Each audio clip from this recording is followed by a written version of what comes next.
This week in the conversation, I have my old friend Alice Liddell, impeccable writer, critically acclaimed author.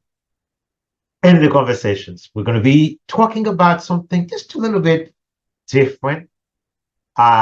She has a YouTube channel that most of you may not be aware of it, but that is growing and that is very interesting.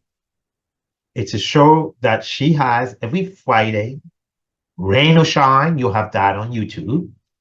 And we're going to be talking about that. But before we do so, as I always do, I remind viewers about my own literary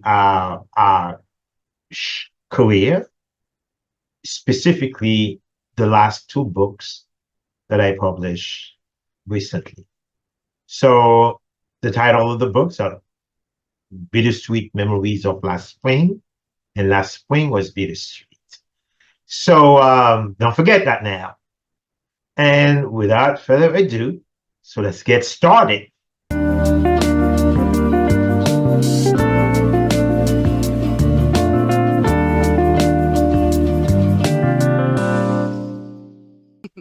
Again, my name is Ardain Isma, and I can tell you, I don't know, you cannot imagine how happy I am again just to have a such a wonderful conversation with my friend Alice Liddell, also known as Lauren Masterson. She's an impeccable writer, critically acclaimed author. So, but today we're going to do something not just a little bit different because we're going to talk about a channel that she has on YouTube that is growing steadily. So, Alice, again, welcome to the conversation. Thank you so much for having me. It's always a pleasure to be on your show, Ardain. I'm so happy to be here and I can't wait to dive in. Okay, great. So, the title, for those of you, if you'd like to discover or if you've already discovered the channel, you know that it's titled Alice the Author. Every Friday, rain or shine, you'll be able to see what Alice has to offer for us. She covers a variety of subjects within the literary world. So, Alice, what made you decide to create this channel? So I originally created it with the larger marketing scheme of ultimately to build my brand as an author and to build my brand with my books, to, advertise my books, to, show everybody what I'm all about as an author and also, in general, me as a person.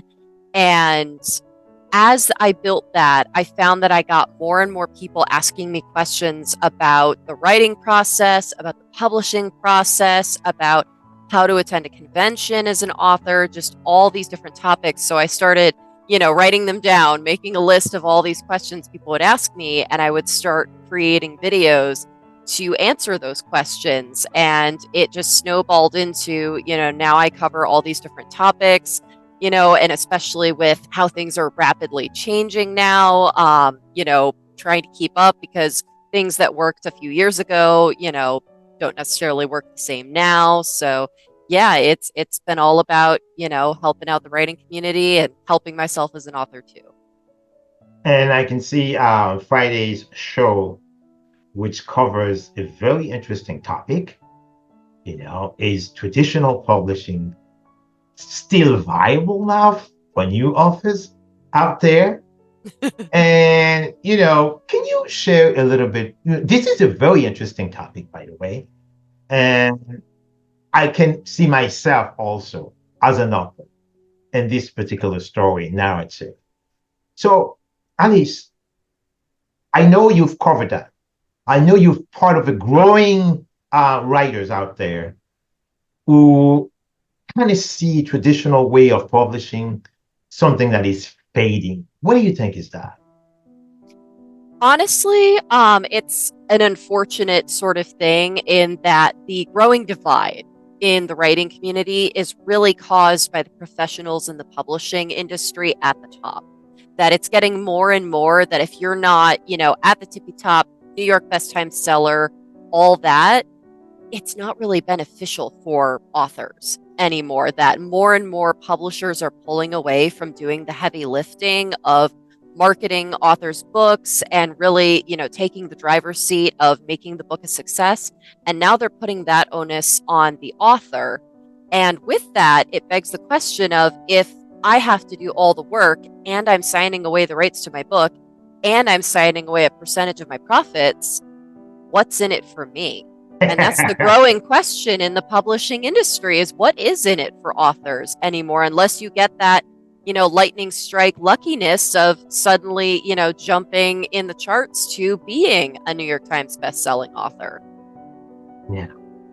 There's another question also that I have when I go to writers' conventions, and I can see people talk about it, in the corridors of talks, chat and all that, is the issue of, Alice, when you publish traditionally, it gives you some sort of an edge when it comes to be accepted, your work to be accepted in terms of, and venues like, for example, National Book Awards, and, Pulitzer Prize, or things like that. So, is it really true? I mean, is it really true? Oh, most definitely. There are, certain glass ceilings that you can only break if you're traditionally published. But at the same time, you also have to get traditionally published by one of the larger publishing houses. A lot of those awards that put that requirement of being traditionally published don't necessarily recognize indie publishers and small-time publishers as professional. And even if you do get traditionally published by smaller houses, you might not still qualify for those things. And with just how difficult it is to get into those larger publishing houses, and many of them require you to actually be published elsewhere. They require you to have a literary agent to even bother applying. And I think the worst statistic of all is that last year in 2023, Right. only 10,000 books were traditionally published. Are Just you lucky 10? enough? Yeah. Are you lucky enough to be one of 10,000? Out of millions out there. Yep. Okay. Yeah. It's a So, sobering number. so that means, Alice, 10,000 people can literally offer the billions of dollars that I know the traditional publishers really get every year. Yes. Really? Yeah. So in other words, there's a huge market. This is something that you cover. For those of you, you need to watch Alice channels, and I'm going to put a link at the bottom of the video so you all can see it. These are all these things that she talks about every Friday on her show.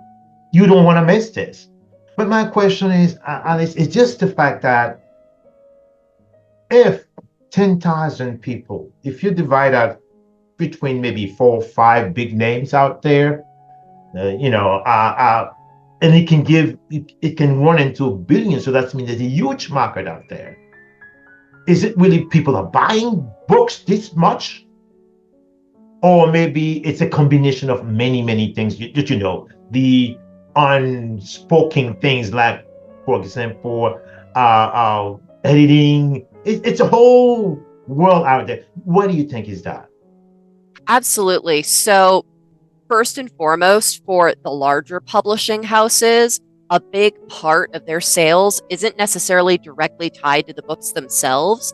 It's the other deals that come with those books. So, merchandise, movie deals, television deals, all those kind of things, that's what brings in the big bucks. And they usually have their cash cow authors that are making the big money. Like, for instance, Stephen King. He's just constantly writing more books that they know is guaranteed people are going to buy and read. So many of his books have been adapted into movies, into TV shows. There's so much merch around his books.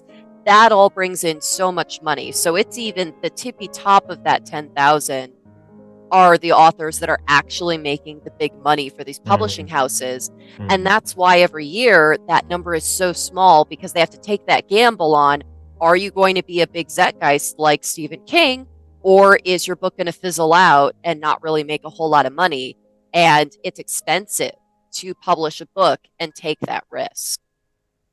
Now, another subject also that you covered, I think, about a couple of weeks ago on your show is the issue of elitism. So, Alice, can you explain to the viewers out there what is it in the literary world? Absolutely. So, unfortunately, elitism takes a lot of different forms. But at the end of the day, to boil it all down, it's when there are certain groups of people who believe that certain types of writing and certain types of authors are valid and others are not. A Mhm. lot of times that's steeped in a lot of the isms, racism, sexism, homophobia, all that kind of stuff. And then also different genres of writing. Some are considered more viable and professional than others. And I mean, it's even at the lowest level where sometimes when I go to conventions, I have an entire spread of books on my table that I've had published, and I'll have people who have never published a book and haven't even finished their first novel manuscript yet will then tell me I'm not a real author because I'm a woman. Really, Yes. really. Yes. Actually, It's I clearly understand that. And these are the subjects like this that you don't really see too often in so many literary channels out there and on social media, but Alice will cover that. So also, not only you take specific subjects that you talk about, but also you teach people how to get prepared for literary convention. Can you share that a little bit with the viewers out there? Absolutely. So I have several videos talking about the preparation for going to a convention, how to research which conventions are going to work better for you, what all you need to do once you're at the convention, stuff you need to follow up on afterward, and some of the things that seem very obvious but are so easy to forget, such as I talk about in one of my videos. My most silly mess up that I did at my very, very first event, I didn't have a change bank. So people were coming up to me wanting to buy my book, and I had no money to make change. Right. So I had to run to the bank to go get money to be able to make change. But it's these little things that are so easy to forget when you're caught up in the excitement of, I have a book and I'm going to sell it and I'm an author. And especially if it's your first time, there's just so many little things that slip through the cracks. And even, for advanced authors, that have been going, there are plenty of tips that I offer and many that I just keep learning from other authors as Right. well, such as which type of carts, are the sturdiest and the best for lugging all your books in, and, how to navigate, the best kind of booth setup based on what kind of convention you're doing, just all those sort of details.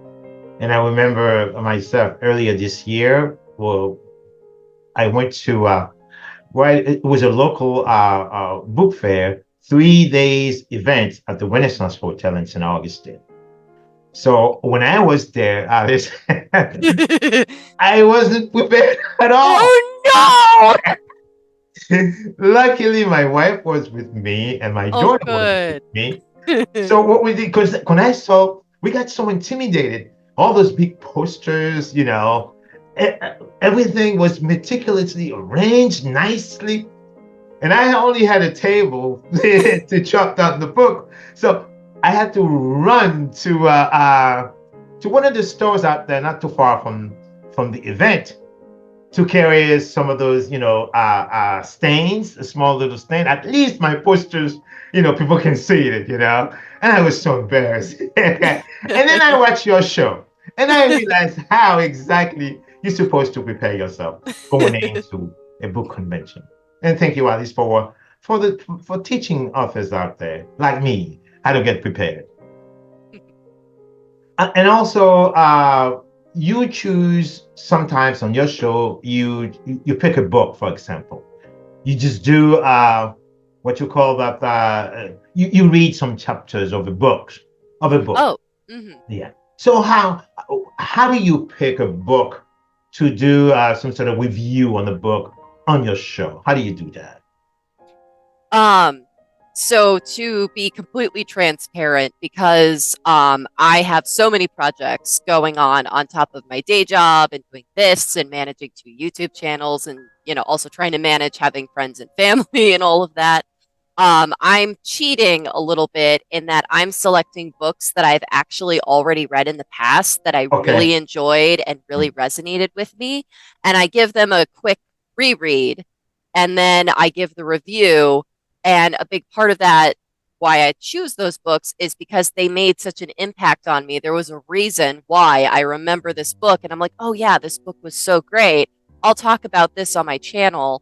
And a lot of times I reveal how that book was helpful to my writing, and how it can be helpful to other people's writing, with exploring the different ways that the author presented different topics or characterization or whatever have you. And also, I remember one of your show that you said that consistency is the key to success on social media. I can see myself into that too.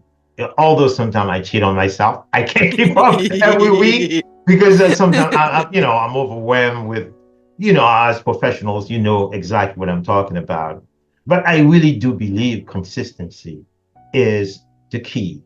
And those of you, if you haven't subscribed to Alice the Author, I'm encouraging you to do so. But if you already have, you know exactly that every Friday you will not be deceived. She'll have something for you.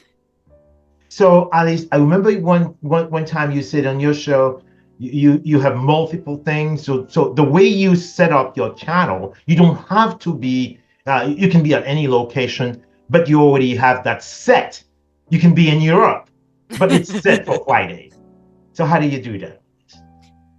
So basically I record videos in batches. Okay. So just last month did a recording session where I recorded a batch of 12 videos all in one go. And then over the weekend, I recorded 3 more videos in a Okay. batch because I realized I missed some important topics that need to go out this month. And then in, the time that I have to devote to those kind of projects, I sit and I edit the videos, and I have a backlog where YouTube allows you to schedule out the videos. So I make sure that there's always at least 2 weeks worth of videos already uploaded, ready to go, so that then I can just keep feeding in more videos so that then I'm not doing it at the last minute, at least if I can Exactly. help it. Exactly. So especially for a busy person like you, Mhm. so I mean you wear multiple hats, so many things at one time. And can you tell people how to discipline themselves if they have a YouTube channel just like you? How to discipline themselves to be relevant, to be so punctual when it comes to meeting the needs of your viewers. Honestly, having that backlog and doing things in batches like that is the best way that I'm able to be punctual and consistent with my videos, is having them done ahead of time. I At first, when I was first building the channel, I did try to do that where I would record one video and then edit that video and then upload it for Friday and then do that every single week, and it was just so overwhelming. There were several times where I had a week that was so busy that I didn't have time. So then the video went out late, or that week just didn't have a video. And so I found sitting down and recording several videos all in one go, and then sitting down and just editing those videos, not necessarily in all one go, because I Mhm. don't have time to do that. That's a lot. But, editing as many as I can, as fast as I can, and then getting them uploaded and scheduling them out. Having that backlog is the best way to be consistent like that, because trying to do that, one video upload, there's so much that can go wrong and cause you to be late and cause Right. you to get off your mark. Mhm. And once you fall off the wagon, it's so easy to be discouraged and give up. Mhm. So, So Alice, I know that you're busy, you're very busy, and I know that um, your channel is really growing and your subscriber also base is also growing, and that's a good thing. So you're saying that patience is also key in this game on social media. 100%. And especially with that, the algorithm on different platforms keeps moving the goalposts, keeps just presenting you with more barriers, more challenges.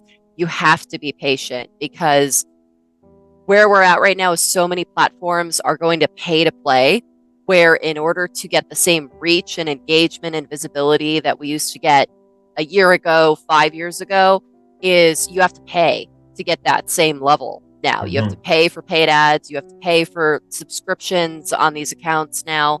And so if you don't have the money to do that, or you just don't want to invest the money to do that, then that means you have to play the patience game, and you just have to keep building that, keep growing, and you have to be outgoing. You have to go out of your way to put your stuff out there. You can't just expect people to magically find your Right, to channel. discover it, yeah. Yeah, exactly. You have to throw it out there. So a big part of my daily social media, which I also do the same thing, I have a scheduling tool called Hootsuite, where I actually schedule out all of my social media posts for every day a month in advance. So I have the whole month already scheduled out, and it just posts it for me so that I don't have to post every day. And so you put out on all the platforms, here's a little video clip from the video that I just uploaded on Friday to entice you to go there. Going on Reddit and finding the subreddits about YouTube, about writing and all that, and being like, hey, here's this new video, you should watch it. Going on Facebook groups, here's this video, go watch it. There's a lot of just waving shiny keys and jumping up and down and shouting in order to get, a handful of views and a handful of subscribers. But it builds over time. And then there will be that point, that little tipping point where suddenly enough people find your channel And and it then just goes it exponential, blows and up. it's amazing.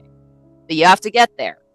But there's something that I see that you do, which is very difficult for me to do on my channel. It's just like I see your videos are not, except for a few of them, but most of them would last maybe 10, 15 minutes. And they say statistically, this is what viewers really like. You really prepare and you get right into the point, you cover the specific point, and then people like that. And I can't do that because of the fact that there's only so much you can talk about a book in 10, 15 minutes sometimes. You see what I mean? Yeah. So I suffer from that. From that. So, is that something that you learn when you go to those literary conventions? Or when you on social media out there that you learn from? Shorter videos will get you more, will generate more interest. So it definitely depends on what genre your channel is all about. So I also have a gaming channel, and longer videos on gaming channels do much better. So on my gaming channel, those videos are about 1 hour to 3 hours long, and that's what people want. Whereas on my author channel, you want them to be like anywhere between 10 and 20 minutes. That's kind of the sweet spot for people's attention spans about a topic. And some of that I discover by trial and error, but a lot of it is going on YouTube and being like, okay, who are the top YouTubers that talk about being an author and talk about books? Who are the top YouTubers in, the gaming industry that play video games? What do their videos look like? What exactly is making their videos successful? And then trying those things out for yourself. So going out there and seeing, who already got it right, so to speak. Okay. And then you just go from there. You learn from there. Yep. Okay. Is there anything in particular more that we don't know about your channels that you want to tell viewers out there to get hooked into the channel?